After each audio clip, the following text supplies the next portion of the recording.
So hey you guys, here is my Anthony Bourdain Parts Unknown Part 1 review of Colombia. Because the watch episode was too much, info for me to really try to put like all in one video without missing some crucial information to discuss.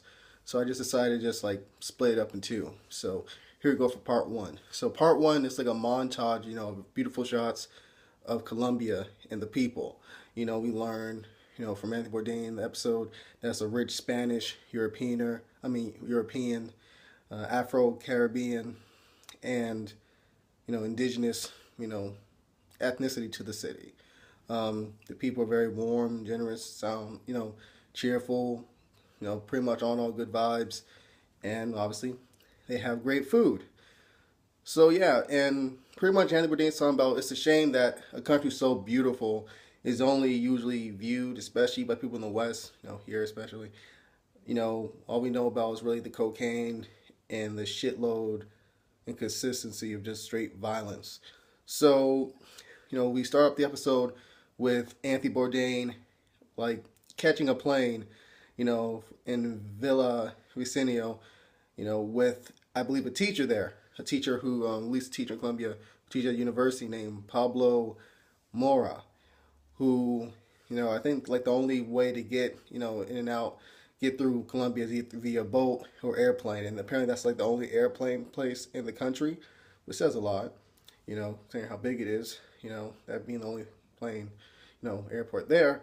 But anyways, like they go on the plane and just like step forward, just even more beautiful shots of the country. It's like really fucking beautiful. And they take a few stops, one for cargo, aka beer. Can't go wrong with that. So yeah, so they mentioned how the pilots don't really have like anyone like really speaking to them in their ear, telling them what to do. They just go on feel. Only they have, GPS, so they're relying on themselves. So yeah, so we get to the town. I mean, yeah, like I believe it's in the Jungle Post. I think, yeah, Minaflores.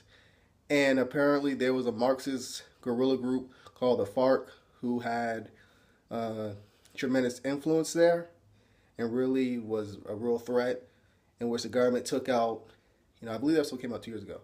So like 11 years ago. But, and when that happened, the population dropped, significantly. And yeah, so they were pretty much financed by drug trafficking, kidnapping, and covert assistance from Venezuela. Yeah, you got that. And apparently, like, the drug trade made shit worse, obviously, but there was already issues there to begin with in terms of ideology and all that other bad shit. So we get deeper into the town. We meet up with the mayor. Anthony, the guy, meets up with the mayor. And they talk about, over a nice cold one, a few cold ones actually, what they should do. Now, the teacher suggests that, like, the war on drugs should stop, because he believes as long as there's a market there, that is going to continue, And Bourdain's like, you know what? I agree with you, but being a former cocaine/crack addict, not so much, And the teacher brings a good point. He's like saying you got drug addiction or drug trafficking. Those are two things that no matter what you want to do, they're not going to stop. So it's like a waste of time. And Bourdain pretty much has like, you know what? America's not going to stop because of complicated issues, on the matter. So they pretty much like agree, disagree, or pretty much just in a stalemate, and they continue their beer. So yeah, so the episode continues with Anthony Bourdain, going to Bogotá, and you can notice that he's kind of sick while he's with the really nice guy. I believe his name is Tomas, and he's his own chef up his own place called Tubulas, if I'm mistaken or not. I believe so. I believe it's right. Yeah, I'll get it correctly next in part two if I'm wrong. Anyways, but yeah, so they're going through the market. You can see Bourdain looks like shit. And he even said himself that because he did you guys know this shit is like 8,000 miles up? I was like, damn, 8,000 miles up. So you have Thomas telling him everything, like showing him everywhere. They have this really nice thing of, I believe, beef tenders, potatoes, scallions, or some type of, crap. What the fuck do you call that? Yeah, whatever. It was really good. It really looked good. Bourdain was like, oh, this is hangover food, man.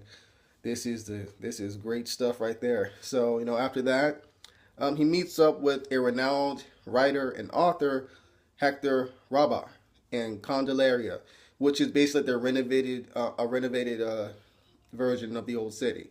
So they meet up at Puerto Falsa, if I believe that's correct. And usually people show up there either in the middle of the afternoon or the middle of the morning, and they serve tamales with chicken, pork belly, vegetables, rice, and masa, and it's slowly cooked in a banana leaf, I believe. Yeah, for hours. And for centuries, the people tend to serve the politicians chocolate, apparently. So yeah, no, pretty cool restaurant actually. But yeah, Andy Bourdain and Hector Rabar talk about Colombia, and and Anthony's saying, you know what? He going harking back to his experience in Miraflores. He was saying that was like a drug-based economy, and with the drugs gone, pretty much, there's no economy. So what you're paying on, not just that, but other parts of Colombia and Colombia in general. And he believes that slowly the country started to improve a little bit, but very, very slowly, and they're starting to realize the stupidity of all the violence and the corruption and all that shit. So, and he's like, even without the drugs, there would still be problems due to the vast differences in ideology. So, what do you think, is the best way to sort of, make things better here? And Hector Rabar is like, all he has is questions. He has no answers. He says it's the same question his father tried to answer about just clear, fresh water, a glass of milk, all this stuff, like sort of like universal, health care for those, helping people get out of poverty and all, medical expenses, like all that shit he was talking about, but even now they don't have any of that. So that's really sad, By the way, he actually wrote a memoir called Oblivion, based on his father's quest to try to change things there and him dying in the process. So yeah, that's my review for part 1 of Andy Bourdain's Parts Unknown Colombia. Part 2 will be here in like a few minutes. So thank you for watching this video. Subscribe to the channel, add comments. I like that. So see you in a few.